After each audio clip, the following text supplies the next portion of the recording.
Now it's recording. All right, ladies and gentlemen, I have some visitors in my office today, as you can see. Today we're going to talk about... I'm not a visitor. Yeah, you're visiting. Today we're going to talk about why don't... See, I got a visit over there, visit over there. Why don't new agents succeed in real estate? I have my opinion. I have gray hairs now, so I have opinions. Michelle has some opinions. Let's hear what Michelle has to say. Why do you think new agents don't succeed? Why do you think it's so hard to get going? I think it's hard to get going because you have to have the drive to get going, and you have to be self-motivated. And there's a lot of flexibility. What do you mean there's a lot of flexibility? Well, I mean, it's not a 9 to 5 type of, you don't have somebody yelling at you every minute of, do this, do this, do this. Do you think that new agents think they just come into the business and they think they know it all, and that's a problem? I think they've watched too much HGTV. and personally, they think it's just way easier than it is. Not that it's difficult, but... Yeah. I think, from what I see, is a lot of new agents could probably go so much further, so much faster, if they just get a little more humble.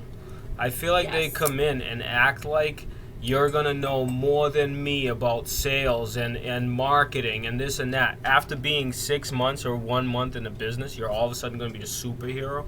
I think one time every 200 people, there's a person that comes in that just takes off. And you're like, wow. Yeah.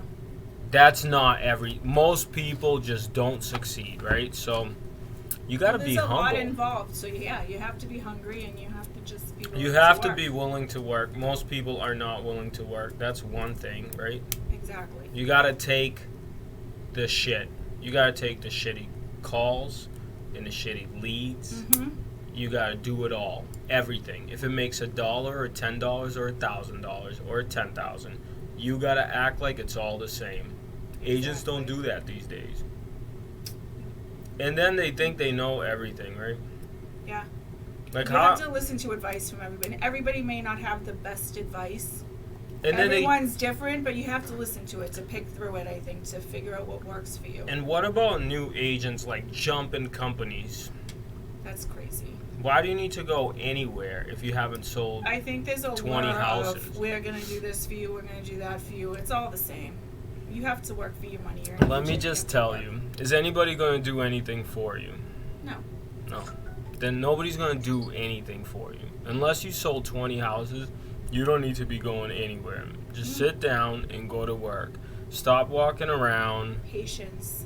And thinking you're better than everybody on earth, that this business is just going to hand you business, or you're going to have a sad reality in 5 years. Mm-hmm. You want to add anything to that? Yeah, I mean, actually, as we were talking about this, I was just thinking another important thing.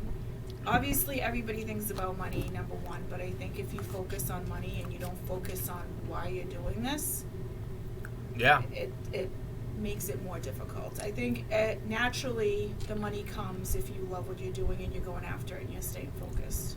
In the beginning, you need money, so and you it's have hard, to you do have it. To push through But if that. you can separate yourself from needing money and just focus on actually helping people, you'll probably get so much more business, you'll never think about money again.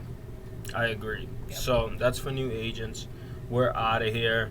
Obviously, this is tea time with David and Michelle. Goodbye.